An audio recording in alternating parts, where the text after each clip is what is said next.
Sveiki,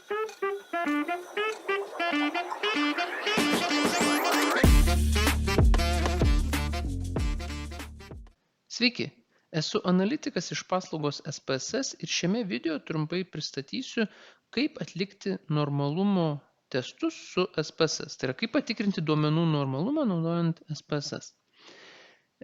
Taip, tai dažniausiai normalumui tikrinti yra naudojamas vienas iš dviejų testų, arba Kolmogorovo-Smirnovo, arba Shapiro-Wilk testas. Na ir juos dabar pritaikysiu abu kintamajam atlyginimas. Savo lange, ar ne, SPSS dabar matome atlyginimo stulpelį. Tai būtent šiam stulpeliu aš pritaikysiu normalumo testą ir patikrinsiu, ar šis kintamasis atlyginimas yra pasiskirstęs normaliai mano imtyje. Kad atlikti normalumo tikrinimą, mes einame į Analyze, tada einame į Descriptive Statistics, tada einame į Explore. Ir čia dabar į Dependent List skiltį mums reikia įkelti savo kintamąjį, kuriam tikrinsime normalumą. Tai dabar surandame savo kintamąjį atlyginimas. Taip, turime atlyginimą.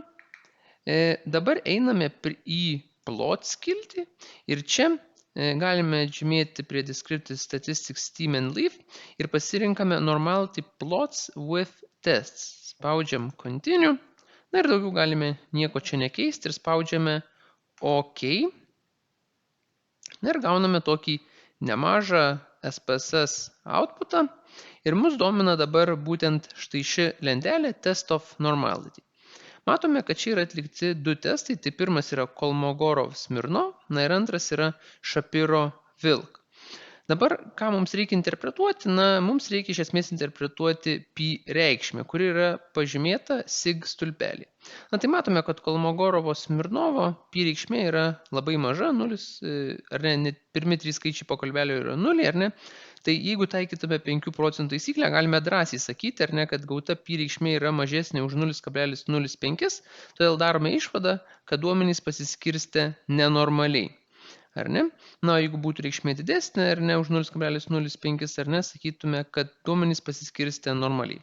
Shapiro-Wilk testas rodo lygiai tą patį rezultatą, ar ne, pi reikšmė yra maža, ar ne, tikrai mažesnė už 0,05, dėl to, ar ne, darom išvadą, kad duomenys nėra pasiskirstę normaliai.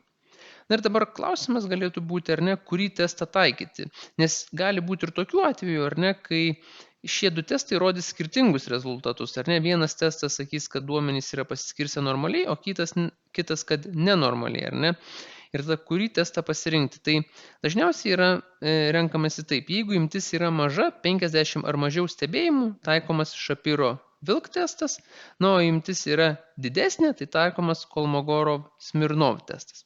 Ir natūralu, jeigu duomenys yra pasiskirstę nenormaliai, ar ne, tada atitinkamai tolimesnėje savo analizėje reikia taikyti neparametrinius testus. Jeigu duomenys yra pasiskirstę normaliai, galime taikyti parametrinius testus. Tai tiek apie normalumo testus. O jei jums vis tik reikia pagalbos atliekant baigiamojo darbo SPSS tyrimą, galite užpildyti užklausą mūsų svetainėje paslaugos spss.lt ir mes būtinai su jumis susisieksime. Jei norite išmokti patys atlikti statistinio tyrimo testus, mes jums parašėme SPSS akseleratorių.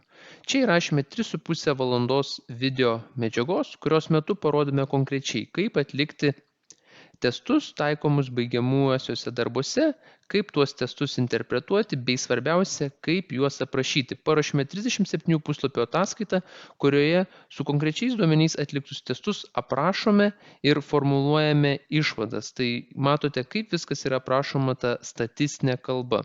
Čia galite matyti visą kurso sandą, kiekvieną temą ir ką joje mokysimės, bei taip pat galite pamatyti pavyzdinę pamoką nemokamai.